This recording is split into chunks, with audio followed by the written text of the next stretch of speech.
Alice Stuart has just passed away yesterday. She was a great singer-songwriter, and she's been based here in the Pacific Northwest for most of her life, with the last stretch right here in Olympia, Washington. In early 2021, when my son Felix was born, I delegated some interviews I'd been scheduling to a handful of trusted guest hosts. Rob Smith is a local guy who produces a podcast called Welcome to Olympia, a show about Olympia history. In remembrance of Alice and her musical legacy, I'm presenting Rob's interview with Alice, originally released back in March of 2021. Lots of love to Alice's family and friends. You're listening to a very special crossover episode between Low Profile and Welcome to Olympia. Welcome to Olympia is a podcast all about Olympia's regional history, hosted by radio journalist Rob Smith. I first met Rob when he asked me for permission to use my band Skrill Meadows' song Going for Broke as the outro music for his show. And since then, we've been bouncing ideas off each other, hoping to collaborate one day. In anticipation of the arrival of my new son, Felix, I asked Rob if he would be interested in taking over Low Profile for an episode, interviewing the locally based, acclaimed folk rock musician Alice Stuart. Here's a clip of the title track from her 1970 album, Full-Time Woman. I hear you've got a full-time woman now. Does she love you like I never could? Does she try to understand you? Baby, does she love you like I never would?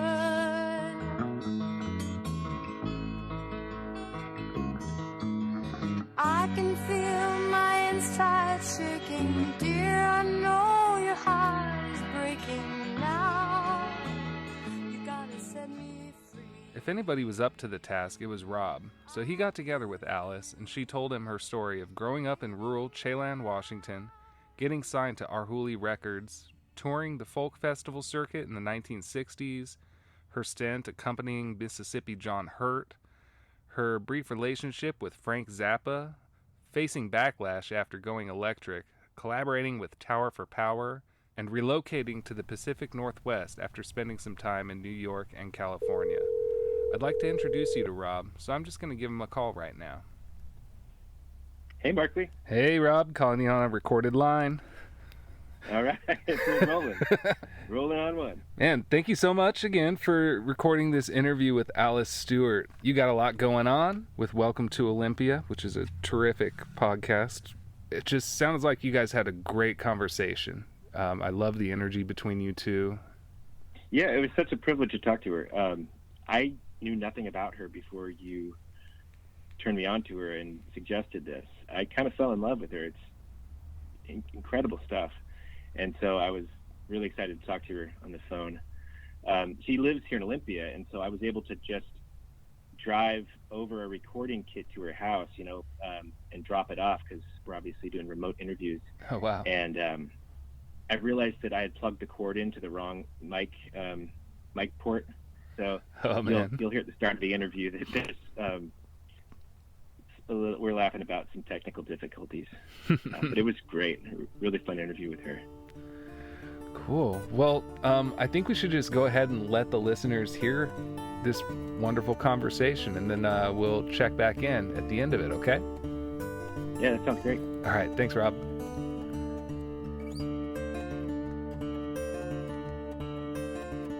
Well, Alice Stuart, thanks for taking the time to talk to me.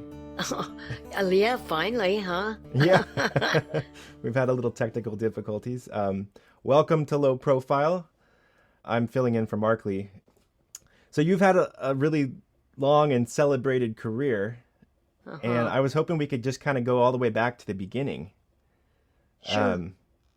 You grew up in Chelan, Washington, as I understand? Uh-huh. Nobody knows me there. Nobody knows you there? No, only my schoolmates. That's it. So when I go back, it's really odd. I go, oh, hi, I used to live here. No, no, I don't know you. I'm like, all right. Can you describe Chelan, like, as you were growing up there? As I was growing up, very small town. Luckily, they had a dance studio there, which I was involved in, and that was about it. There were no guitars or anything like that. Piano, I played piano, but and I played drums. Do you know what brought your family to Chelan? My mother went off to work and left me with my aunt, who had moved there because her husband had died, and she decided she wanted to raise her kids in a place that wasn't a city, right? Smart for me, right? Not a good idea. But anyway, so she got this huge 4-story house, and she had a boarding house for a while, and then she started taking in old people, taking care of them. And in 1950, she was charging about $100 a month for these people. Can you believe that? I mean, at this point, it'd be $2,000, $2,500, you know. Anyway, yeah, so she was cooking for them, and then I had to do the cooking sometimes when she was away, which was not very seldom. But she and I were like oil and water. I think if she'd left me to my own devices, I would have been a pretty good kid. But seeing as how I was, she was very untrustworthy. I mean, she thought I was very untrustworthy, which in a way I was. I was a very overactive kid, you know. So they gave me Librium and, what's that other, Milltown. They gave me that in grammar school. I don't know what that is. Well, they're very strong tranquilizers. Wow. So I take those in the morning. I'd kind of keep me quiet, a little quiet, and then I have to go home and go to sleep because they were just, you know. That's what they did with kids that were overactive then. You know what? I was just probably, I was so miserable at home. I think that I just got out of there and went nuts, you know. Probably. She drove me to this business. Not really. I mean, do you think there's any truth to that, though? Do you think you were kind of born to be a musician? Yeah. Yeah, I do. Yeah. Yeah. I found out when I was about, how old was I when I found out about my dad? I was probably 55 or 60 years old. And I finally got my mother to tell me who my dad was. And his name was McNabb. And I researched, and I got a hold of my cousins in Tulsa. And that's where my music background is. Everybody in the family plays an instrument.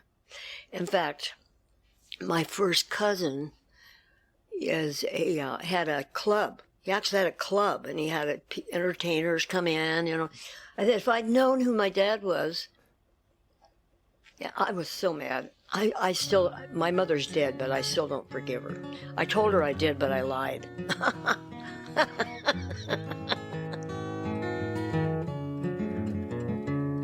It's a hot and dusty road. It's a hard and a heavy load. Folks I meet ain't always kind. Some are bad, some are good. Some have done the best they could. Some have tried to ease my troubling mind. And I can't help but wonder where I'm bound, where I'm bound. Can't help but wonder where I'm bound. What's your first musical memory then? Playing piano when I was about 5 or 6.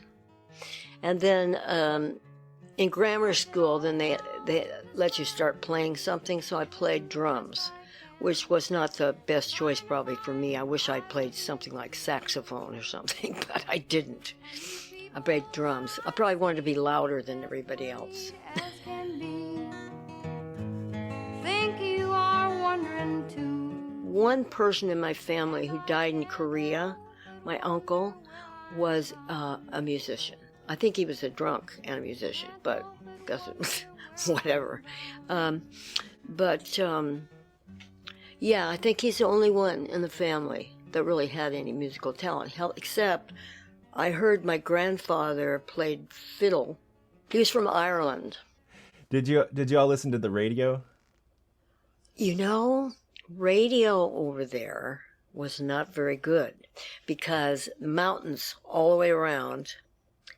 So I had a shortwave radio in my room that I didn't have any idea how to use, but I sometimes could get coma in Oklahoma. It was a great station. It had like blues music and stuff like that. And I found my uncle, Harold, that got killed in the war, had all these records. And my aunt had them stored in a little place, and he had all these cool records. He had Bessie Smith. He had seven beers with the wrong woman. That was on an old record, and that's been recorded by oodles after I, did it. A lot of people have done it. My friends. Eventually, you moved to Seattle. Is that right? Yeah, as soon as I graduated, the very day. Why did you want to leave Chelan? There wasn't anything there for me, hanging out, going up and down the strip, 40 times, 40, it was stupid. It's just, the only time Chelan was any fun was in the summer. Summer was really fun, and tourists would come over, and boys, and, different people. So Had you been to Seattle before you Yeah, moved there? with my aunt, we'd go over there for shopping trips because there was nothing in Chelan. I couldn't wear regular shoes. I couldn't have tennis shoes because my feet were so narrow. We had to go to Seattle to Nordstrom's to get my shoes. So that was one of our trips. We probably took 3 trips a year over to Seattle. Yeah. So when you left Chelan, did you have a car or did you take a bus or? I left Chelan, drove my mother to work in Arizona. I only saw my mother twice a year, on my birthday and Christmas. That's it. But this time I was going to go live with her, so I just remembered that. I did that before, and then I left there soon after and went to Seattle, started playing music. Can you do you remember arriving in Seattle? Like what were you expecting? What did you find? It was wonderful, man. In 60, 61, 62, it was great. The avenue, it was fantastic. And this Palmier House was right on the corner of, was it 43rd, I think, 43rd and University. And the first couple of times I went by the place, I had a baritone ukulele at this point. I had about this wide, right? And I would walk by, and the windows were blackened, so you couldn't see. So I get right up there to the thing, and I look, and I think, I just can't go in there. And there would be people in there playing or singing. And I finally got up the nerves to go in. And so I sat down, and then I said, could I play something? And somebody said, oh, you play? I said, yeah, a little bit. So I got up and sang some songs that I had learned from a Burlesque songbook.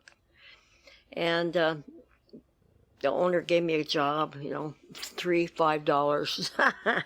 It was okay. I mean, I worked every night of the week when I worked there, so it's okay. $25 a week. 30, who knows? So I've heard about like the coffee house scene of the 60s and stuff, but like what, can you kind of paint a picture of what that place looked like when you opened the door and walked in? Yeah. One side of it had tables and chairs, and the front had a few, it wasn't real big. And so the people that were playing were sitting on stools, like probably room for about 3 people at once, and no microphones. You didn't need one, in there because it was so small. So when I started doing the concerts in the park in Seattle, what were those? Oh, King TV or Como? King. I think it was King TV. Anyway, I graduated from the Palmier House and all that stuff and went on, you know. But by the time we did that, I actually got paid $75 a week for that. That's big money. My house payment was like $75, I think. So I had all that money to play with. Yeah, if I'd been smart, I would have held on to that house. That would have been a good idea on my part. And, oh, did you buy a house there? My aunt bought me a house, and she said, "So your payments are like $75 a month." It was a cute little house, you know. What did I need? I had 2 bedrooms. I had a living room and a kitchen, and you know, everything I needed, and a place to park even. So, was that right in the U District? Yeah. But I was in love, and when he broke up with me, I just went crazy and left. Stupid. I mean, I just left. Wow. What was you guys? How long were y'all dating? Oh, who knows? You know what I mean? Time at that point was pretty weird. Probably a couple years, but he was married and it's all messed up. It was all messed up. Yeah. If you're enjoying Low Profile, please help us out by sharing a favorite episode on social media, subscribing, giving us a rating or a review on iTunes, and tell a friend. The illustrations for Season 4 episodes were drawn by Taylor W. Rushing. To find out more about his work and see more of his art, as well as limited edition prints and merchandise, you can visit taylorwrushing.com or find him on Instagram at twrushing.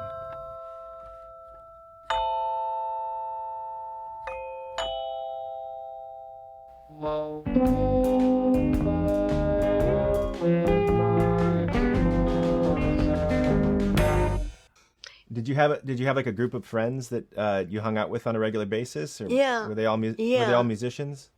Yeah. Had you recorded any music in Seattle before you left? Yeah, we made a record that was my boyfriend and Steve Lawler. It was Mike Hall, Steve Lawler, and me, and we made a record called Green Satin. On the other side, we had Singing Hallelujah. And it actually charted in Seattle. Green satin, amber and pearl, whisper of laughter, silk and curl. Green satin, lavender jade, pools of clear crystal, her teardrops made. Gone is the flame, cold is the amber, lost is her name. Wow, still I remember her. But that's it pretty much for my recording. And then when I went to California, I think it was the winter of '63, so it was, like 64 when I really got there. But I tried to get some gigs around, but I didn't talk very much at the time. I wasn't, I was pretty much just totally into my music and not into, you know what I mean? Some people are great entertainers and other people are just, artists. So I couldn't get jobs down there because you had to be a song and dance man to kind of, get people all riled up. And they said my music was good, but they just couldn't deal with me. So I got introduced about 3 months after getting down there. I got introduced to the director of the Berkeley Folk Festival. And I knew nothing about the Berkeley Folk Festival. I mean, it was the first festival ever, anywhere. And I sang some songs for him, and he said, well, look, I didn't even know who he was, really, but he said, I'm going to set up some gigs for you, a couple weeks of gigs, and we'll do these gigs, and who knows, you know. He didn't say anything about the festival, but so I went there, and we did the gigs, and I stayed at their house. And at the end of it, he took me out to lunch, and he said, how would you like to be in the festival? And I said, oh, I think I was, well, how old was I? 20, I must have been 22. And after that, then I got recorded on our Hooli. That was my first album, and it came out in 64, I think, after the festival. And he didn't usually record people like me, that folk singers, he didn't do folk singers. But he really liked me, and the person from the festival, Barry Olivier was his name, and he I think he talked Chris Strockwitz into recording me, and yeah, it was pretty cool. It's a pretty cool album, actually. I mean, I couldn't listen to it for years, but I can now, and I appreciate it. My voice, Ralph Gleason from the San Francisco Chronicle said my voice was like the bleating of a sheep. You know, he was very bad. I went into his office one time and I said, I really don't think you need to be that mean. Wow. He said, I didn't need to be mean. He was a head is what he was. Sounds like it. And I pretty much told him that. What? Do you remember like that moment of going on stage where you nervous? That's a big festival. Oh, right? my God, yes. Oh, yes. Oh, Tell me about that. Oh, man. There were thousands. I mean, people in the Greek theater, however many people the Greek theater holds, it was full of people.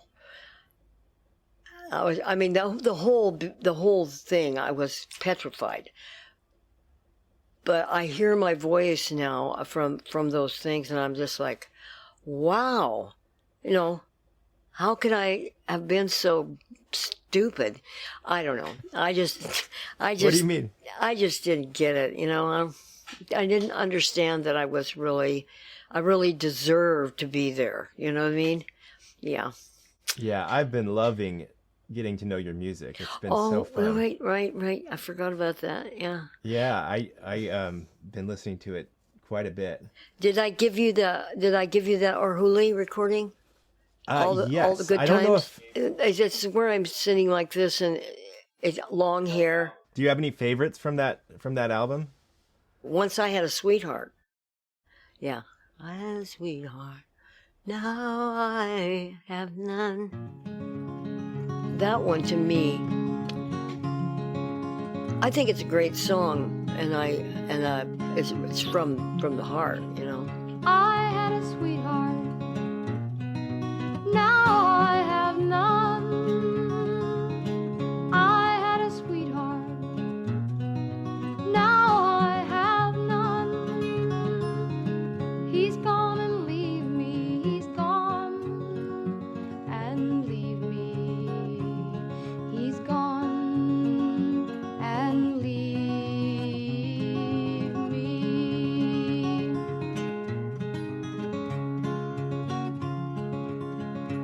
How I love to hear my baby call my name.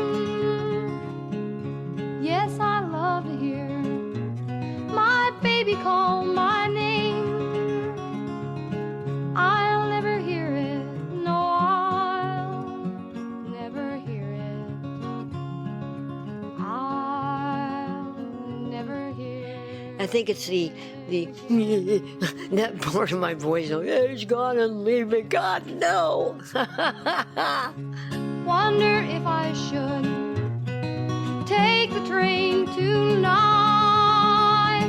Maybe at the dawning things will be all right, because he loved me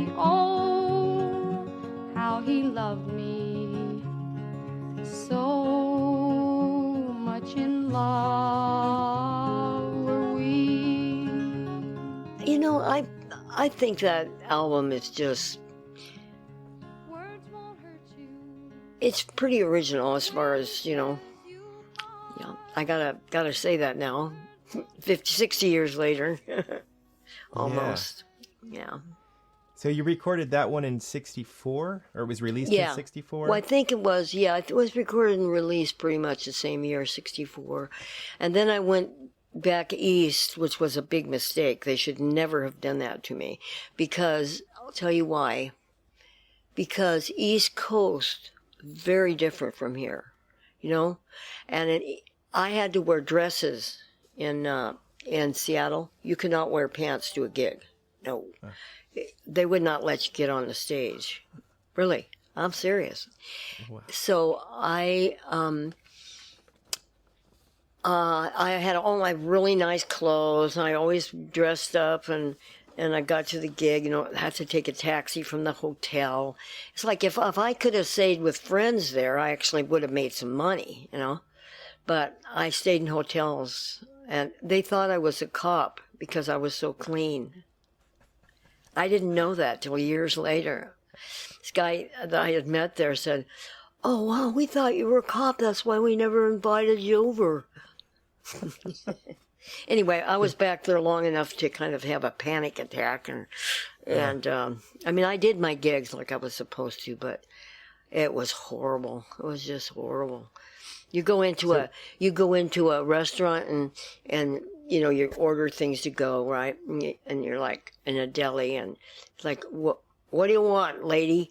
And you just kind of go, I don't know. Well, then get back in line. It's just like, oh my God, he's treating me.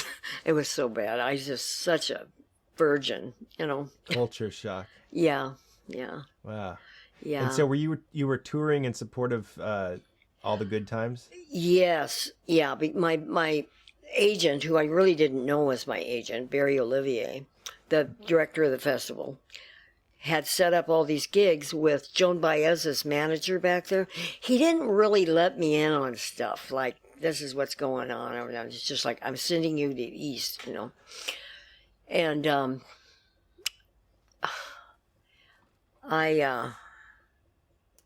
he was so disappointed in me, he didn't even pick me up at the airport. He sent somebody else to pick me up when I got back. And I just kind of fell apart, you know. Yeah, he was Why just was he like, disappointed? that's it for you.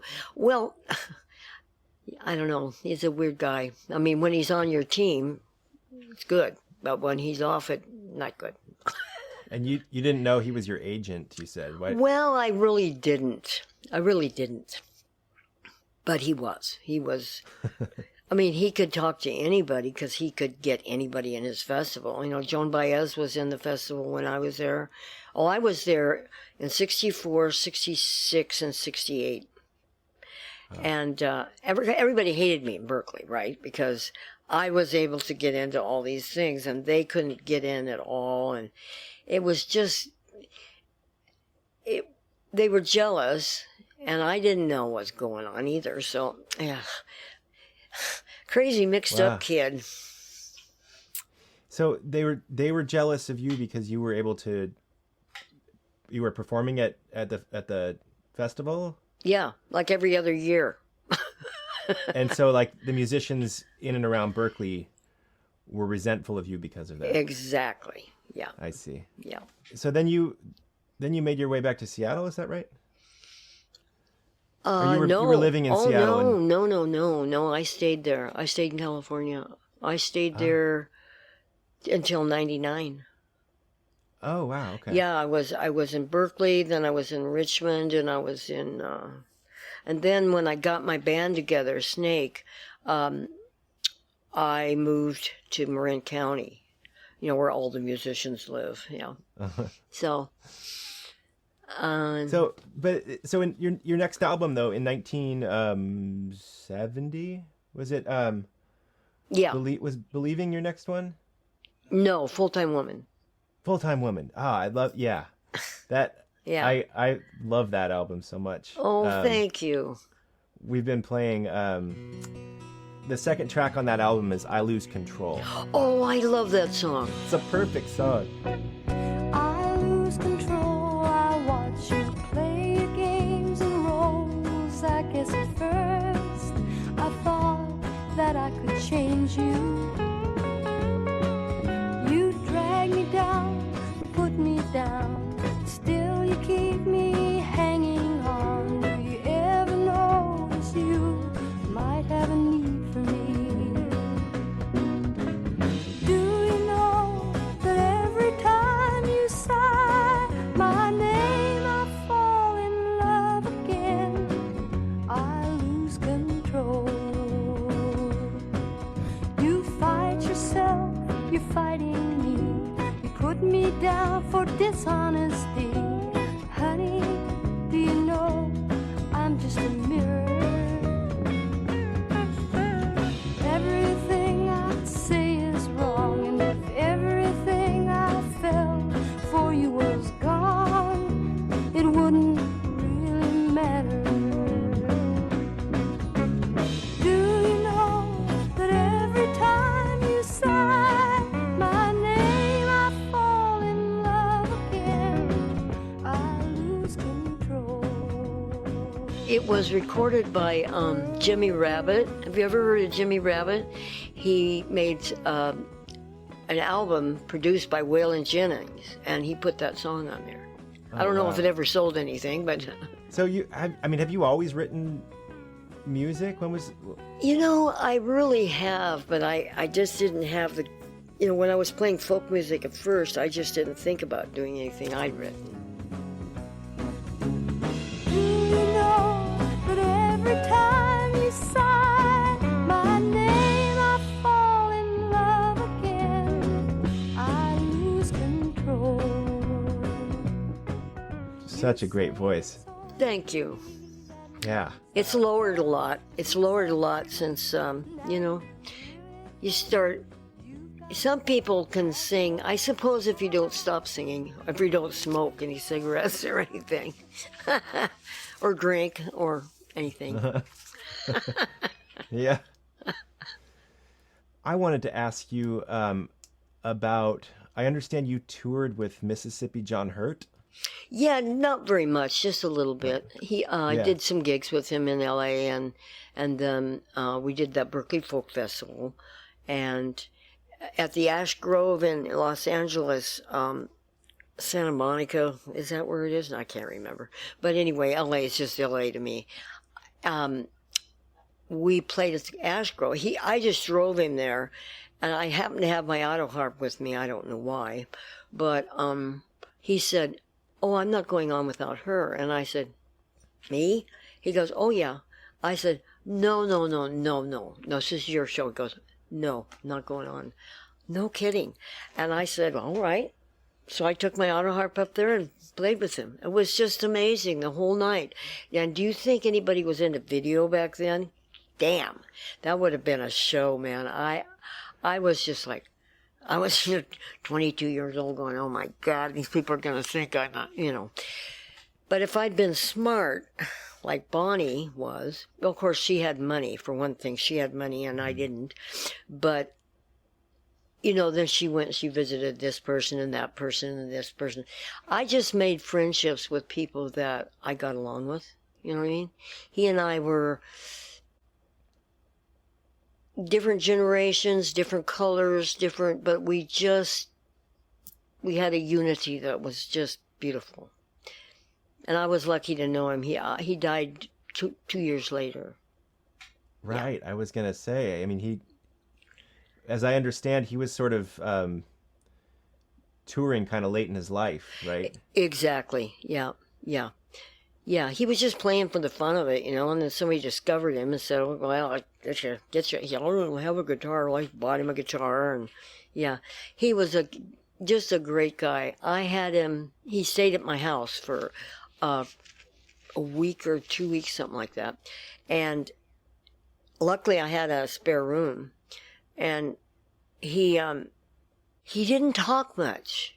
He just, you know what I mean? Yeah. It wasn't that he was shy or anything. Well, maybe he was a little shy, but it was just that we just seemed to, you know, was okay. We were okay. obviously, or he wouldn't ask me to come up there and play with him. Do you think you picked up any of your style from him?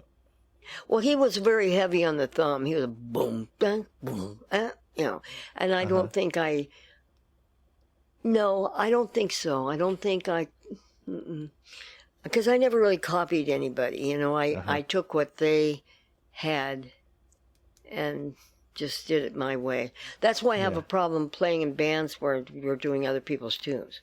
Because basically I do my own tunes and I'm fine, I'm comfortable with it. But if I have to get into somebody else's thing, it depends on who it is.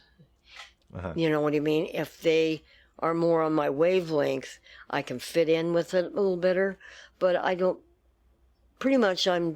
not that good at that. I mean, probably. I hate saying that, but don't repeat that. Oh, I wanted to ask you about. I read that you were part of the first multi-day festival here in Washington. Right. Can you tell me about that? Yeah. The Sky River Rock Fest and blah blah blah. Yeah. Yeah, it was incredible. I mean, when I was in the first one, I had been camping outside Baker, Oregon with Wayne and my baby, and we're camping out there, right? Just and I wrote a song there,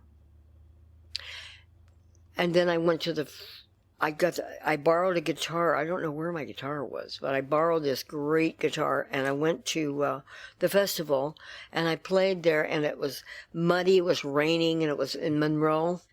It was wonderful for everybody. They just had a great time. They didn't care. People that live up here know that it rains. That's all there's to it. So, yeah. So from there, after that, because I just kind of left him. I left Wayne at that point and went to Canada because I had a gig up there. I asked you just the other day, is there something I can do or say to make it better together? But you just smiled and said it doesn't matter, not anymore.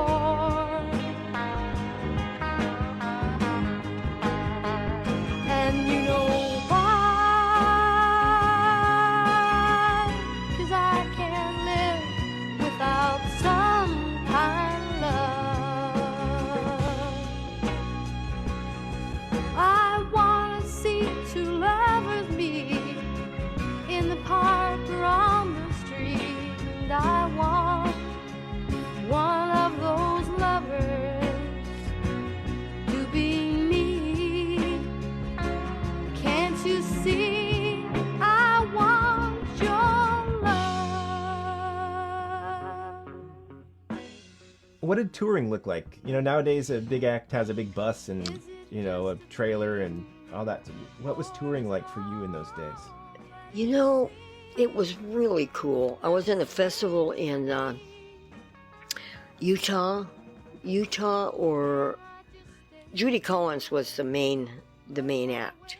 I think it was me, Judy Collins, that crazy guy that I told you is nuts, Jack Elliott, and probably a couple more. I can't even remember. But it was some kind of a festival, and that my boyfriend from Seattle showed up there. So the that one that got had broken me all up with you. It got me all back into him. And so anyway, they took us down. They took all of us on a boating trip down. Not the Snake River, but the a big river thing that I could usually remember the name of. Now I can't. But it was a great trip. I loved it, and Mike was there with me. So I kind of went back. I had gotten married, just stupid.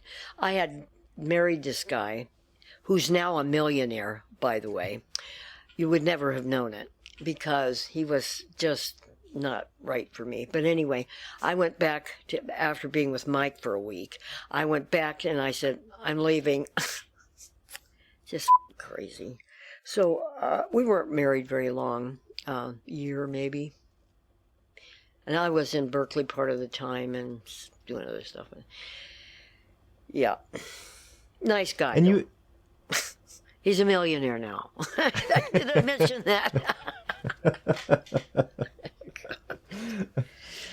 so let's see. In 1970, you had Full Time Woman that came out, and in 72, you released Believing. Is that right? Yeah. And that was with Snake. Yes. Was that a band that you pulled together, or were you kind of? Well, it was my band, but and I got it together when I was with Fantasy after I made the record. Then I had to get a band together, and so I had this band and it had four. Let's see, it was drums, bass, keyboard, and another guitar player. So there were really five of us, but two of them dropped out. The guitar player was a hard drug user, and he had to go. And the keyboard player just didn't like the music or something. So that just left me with the bass player and the drummer. And we played so well together. I have a lot of tapes of... In fact, I just found a CD. I didn't know I had it, of playing the Rainbow in England. Rainbow Theater was an incredible place. Real fire trap, but beautiful. I mean, it was... You know, if you think about an old theaters where maybe they had vaudeville and stuff, it was like wood, and it was big, and I climbed all the way to the top, like in the stair. It was just very cool. I loved it. And we sound so good. I mean, I'm not kidding. For three people in a band, it sounded pretty good to me. But we would have been a lot better with a keyboard player. It seems like your style has started to evolve at this point too. Yeah. The track that's really stood out to me was Karma Stands in My Way. Yeah. Oh man, that gave me goosebumps as soon as those horns came in. Just Oh, a Tower of Power. Those are Tower of Power horns. My need to touch you is getting stronger every day. My need to have you is constantly in my way. You know the words I want to hear, and how much I need you to stay. But karma stands in my way. We were all buddies. Yep. And it took them that long. I sang to them the part I wanted there. I'm like, da da da da da da da da. They just played it, and that was perfect. It was just, you're professional, you're a professional. Walk out with your $300, walk out the door, it's great. Perfect. Ain't it agonizing, realizing dues must be paid if karma stands in our way.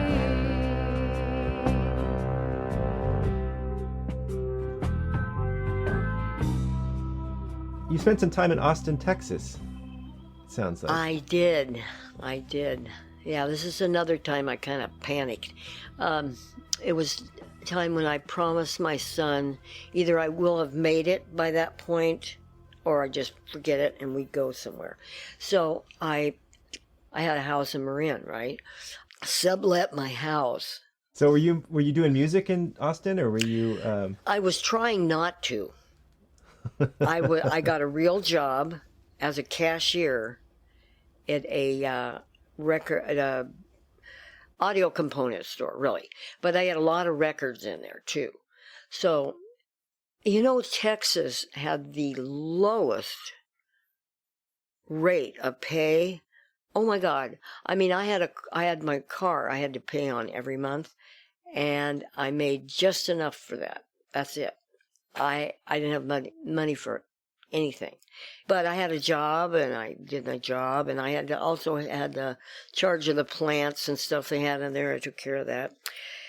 And Dyke from Houston came in one time, who was he was a record distributor guy. He would come in with a bunch of records, and, we'd do our thing. And he said, I know you. You're Alice Stuart. And I said, yeah. And he said, you know what? I got John Prine coming into Houston, and I need an act to open for him.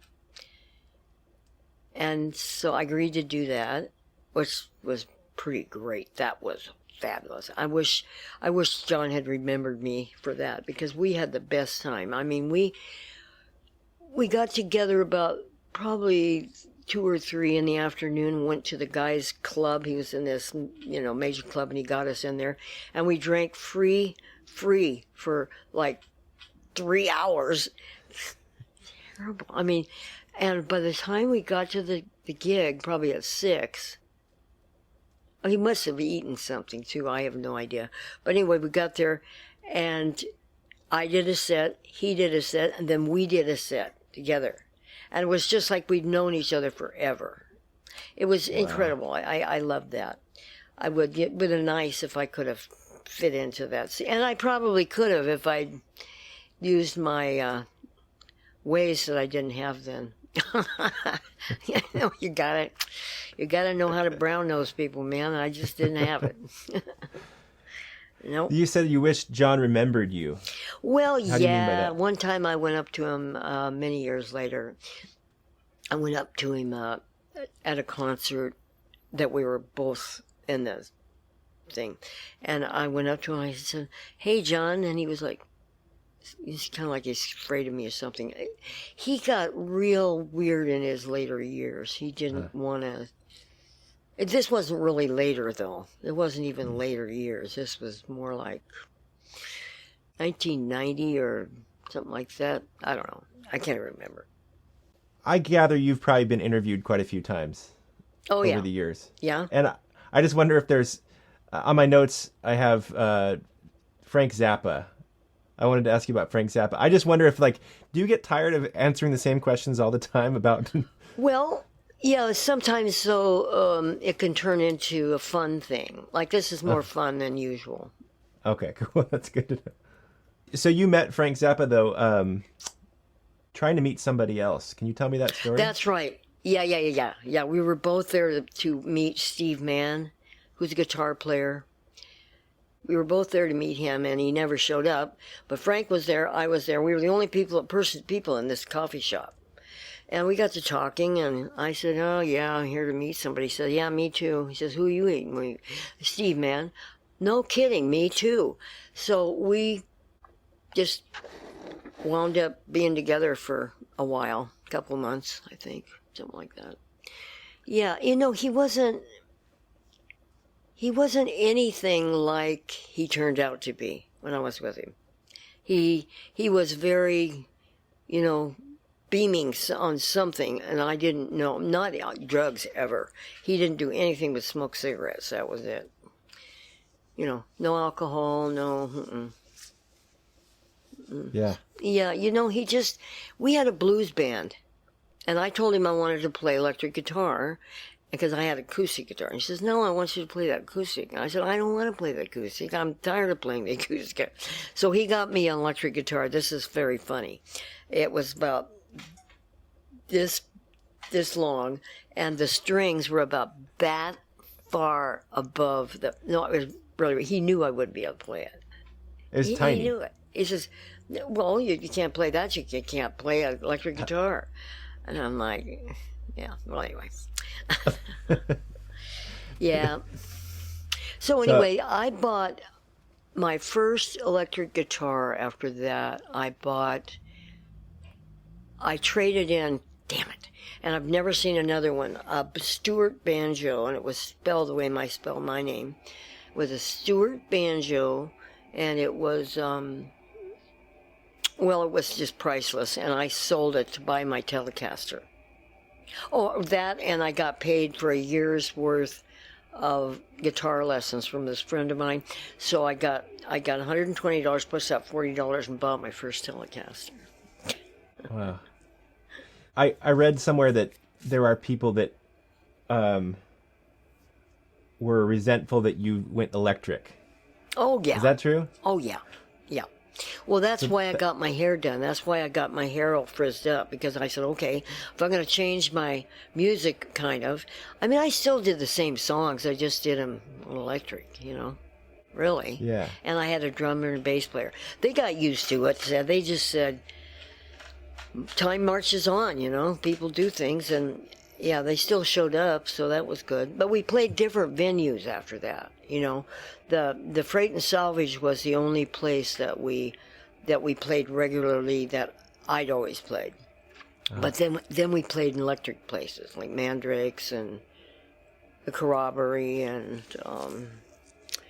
what was the name of that place in Oakland where I got my guitar stolen? I really ought to remember that one. Shoot.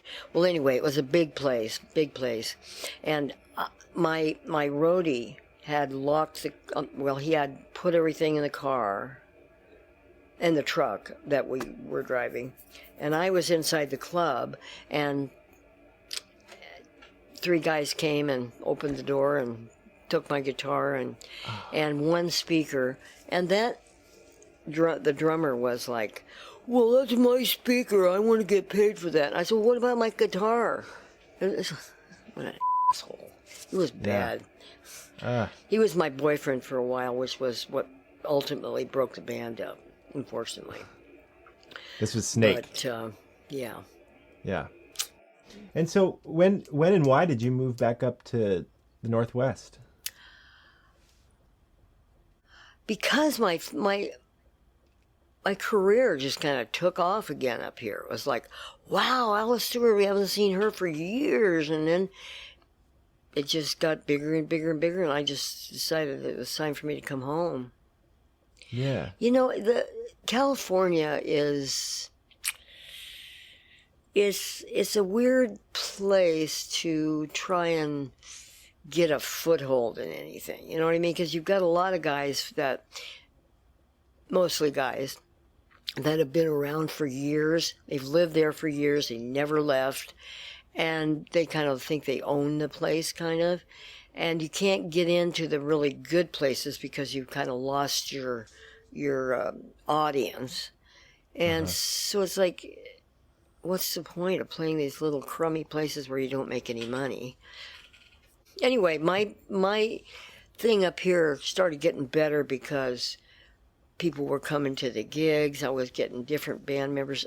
I'm just changing until finally I found Mark Willett, my bass player. And through that I got Rick Boyce, my drummer, and then Steve Flynn, my keyboard player. Yeah. And it finally stuff started clicking. You know, they started falling into place. And unfortunately, it's kind of like when I take a tune to them and they'd go, oh, you do this with your other band? Yeah, I'd like to do it that way. And they'd go, no. You know, it's all, as musicians, we all have these funny little, like the drummer would say, okay, he would have his drum machine so that he could tap the time, so he knew exactly how he had all totally organized, right? So I'd say, let's do this a little faster tonight.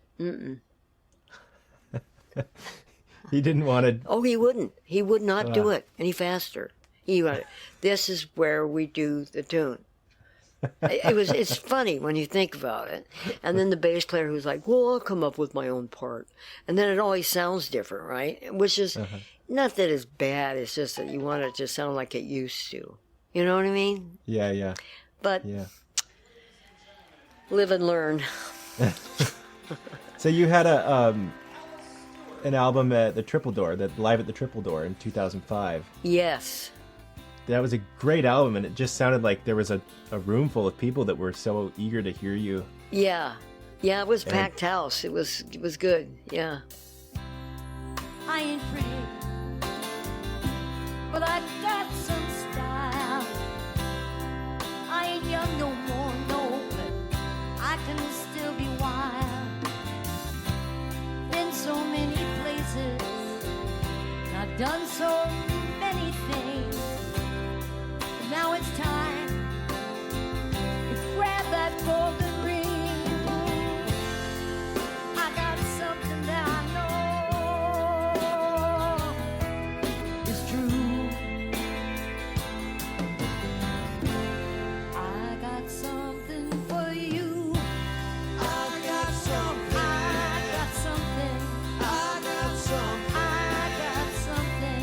I got something for you.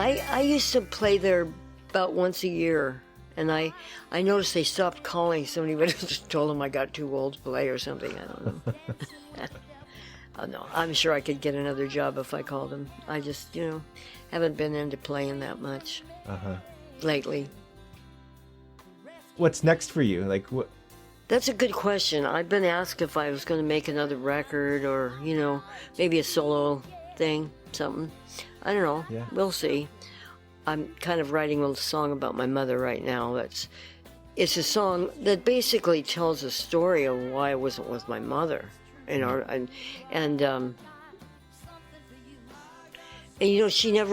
just didn't get it. My aunt, my mother, both of them, just did not get what I was doing or why. They came to a show later on, and when I came back up here, in 99 probably, so my cousin brought them to a show. And my aunt was just like, oh, it's so loud, I can't stand it. And my mother was just bored. And there's a great show. It was in a great auditorium. And we had a bunch of people who didn't know each other, and we all just got together. And you know what I mean? It was just really cool. And Mike, my cousin, said, don't ever ask me to do that again, ever, ever. That was the most miserable, because of them, because they were just such a pain in the butt, Just shows you showed up in the wrong family. I did. If I'd shown up in the right family, I would be rich. But I'm happy. And I got 3 kids, and I love them, and grandkids love them, and they're just all good people. And I don't know what I had to do with that, but if I had anything to do with it, and then none of them are in the music business.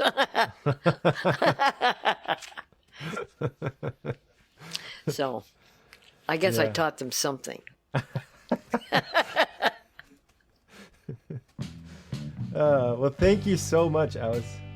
You're welcome. Thank really, you. Really appreciate it. All right. Wow, Rob, so many good stories there. I can't thank you enough for making that happen, and thanks to Alice as well. Yeah, thank you, and seriously, thank you, Alice. I really enjoyed that. And I don't think she'd mind us saying that. So Alice is 78 years old now. Right. Yeah, there was. It's funny. During the interview, it didn't make the cut, but there were several instances where she kind of stopped and said, "Yep, it's been a long, strange trip." I don't know. I like her. I like her attitude. Yeah, she's definitely got attitude. Can't argue with that. I've met her now, and I feel like I'm gonna run into her at the grocery store sometime, and be like, "Hey, Alice, how you doing? I know you," and maybe she'll remember me. But yeah, it was just really an honor. This is a good point in the conversation just to mention that if our listeners have enjoyed Rob's craft, you can hear more of it. His podcast is called Welcome to Olympia. You can get it wherever you get podcasts or welcometoolympia.com. And you're Yeah, also doing audio documentaries for hire? Yeah, that's right. I run a service called Keepsake Audio, and it's audio biographies on commission, usually of people's older loved ones. And it's like an hour-long audio biography, audio documentary about someone's life. And that's been a cool thing to do, too. That's And I brilliant. just want to say, your podcast, Markley, Low Profile, has been awesome to listen to over the years now, right? Yeah.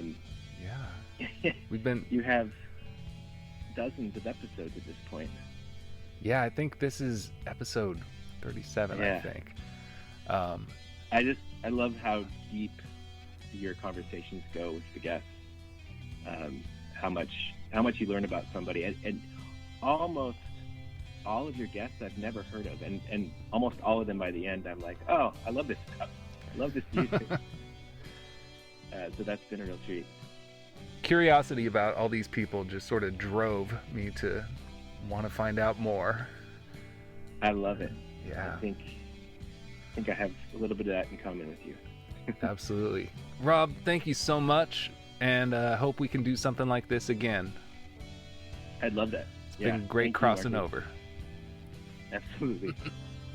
All right. Well, you have a lovely day. You too, Markley. See ya. See ya.